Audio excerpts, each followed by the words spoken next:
So we added all the components we created to our templates. Now let's fine-tune them and add the real content we want to have there, starting in the header. Of course, I don't want to have this h1 tag here. Instead, I will use a couple of Bootstrap classes to create a nice looking header. So I'll create a wrapping nav element, and on this element I'll add the navbar class and then navbar default. Again, these are just Bootstrap classes which will give me this default Bootstrap header. In there I'll place a container fluid div to have my own view container basically in there. And the first thing I want to have here is a header. For that we get the navbar header class we can add to a div. And in this div I want to have a clickable header, so I'll add an anchor tag with pointing to hash for now. We'll later of course add a route there once we learned how to do this. And this should have the class navbar brand to give this brand-like text style. I'll say recipe book here since this is the name of our application. So that's the header part of our header, so this main brand part. Now let's work on the actual links. For this I'll add a div which will receive the collapse class and then the navbar collapse class. Now I won't really use the collapse feature. I won't add a hamburger icon here since we will not have many links on our header anyways. But this gives us some nice styles. And of course collapse here should have an E at the end, like that. So in here I now want to have a group of list items, so a group of links in the end. This will be an unordered list with the CSS classes nav and then navbar nav. So make sure to create this unordered list with these classes. And in there, if we add some list items, they will actually sit next to each other. So they will automatically be positioned correctly by Bootstrap. Each list item should hold a link. So here I'll add an anchor tag, also pointing to just hash for now. One for the recipes section, and a second one for the shopping list section. Now with that added, I'll add another area in my header here. This will be another unordered list, which will receive the classes nav, and now also navbar nav like before, but then also navbar right to position these links at the right. And actually this will only be one link here, which will receive a class of dropdown, this list item will, because later we will add our own directive, which will turn this into a working dropdown, where we can then choose some options to store our data on a server, something we'll also implement later in this course, or fetch it from there. So in this dropdown, I simply want to have my dropdown menu, which when using Bootstrap is added by adding an unordered list with the class dropdown menu. So this will hold the items of this dropdown. And here I'll add a couple of list items, which all hold some links pointing to just hash for now.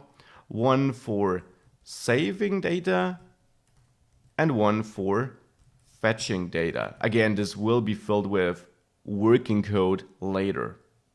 So that's my header. Let's save it and see how it looks. It looks okay. I don't see my dropdown though. The brand looks off. So I'm not entirely happy with that. Let's see what is wrong. The brand is not working because that should be navbar, not have a H in between. So if you fix this, the brand looks all right. Now what's wrong with the dropdown? Well, the dropdown simply misses the link we would see to open the dropdown.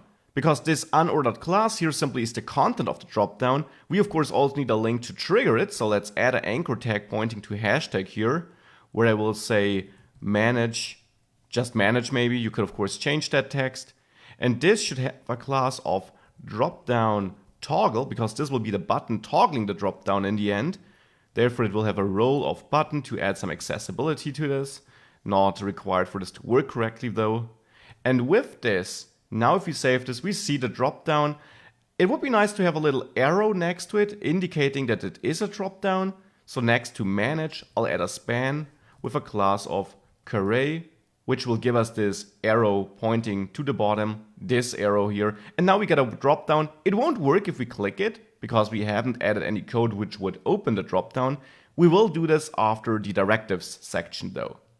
So the header is now working. With that, let's move on and let's work on our recipes section. We added the header in the last lecture. Now I want to work on my recipes. So we got the recipes component, which holds the recipe list. Now I also want to fill the list with some life. For this, I'll go into my recipe list component, and we will learn more about ng on init later in the next module, in the components module. For now, what I want to do here is I want to add my recipes array, my array of recipes, which for now is an empty array. And here, let's go back to that slide from the beginning. I want to define how a recipe should look like. We're going to use a recipe a lot throughout this app, and therefore we should definitely clearly define how a recipe looks like so that whenever we use it in any component, we're always talking about the same structure, about the same kind of object. So for this, I will create a model. What is a model then? A model simply is a TypeScript file. So in the recipes folder, because it's going to be the recipe model, I'll add another file. It's called recipe.model.ts. Now, .model is optional, but again, you should be descriptive about what's inside a file. And with that, it's pretty clear what will be inside. So I'll add this file. Again, it's now just in the recipes folder. And how should this file look like? First of all, I'm going to export a TS class, a TypeScript class, which is simply named recipe, because we define how a single recipe looks like here. Now you could think that we're going to add something like add model here. And we're not going to do this. There is no decorator like this. And we don't need to do this because we can use vanilla TypeScript for this. A model, in the end, should just be a blueprint for objects we create. And a TypeScript class does just this job. A class can be instantiated, so we can create new objects based on the setup we provide here in this class. So we can define how a recipe should look like in this class. So let's do this. A recipe should have a name. And I'll add an accessor to be really clear about that this is publicly available, so that this can be accessed from outside if using this as an instantiated object. So I'll add public in front of it, and then name as the property name. I'll also assign the type of this by adding a colon, and the type will be string. And that is just how you assign types in TypeScript. You add a colon after the property name, and then the type you want to assign. So string in this case. I also want to have a description in each recipe. So I'll add my description property, which also is a string, because a description is just a text, of course. Now, maybe we also want to store an image for each recipe.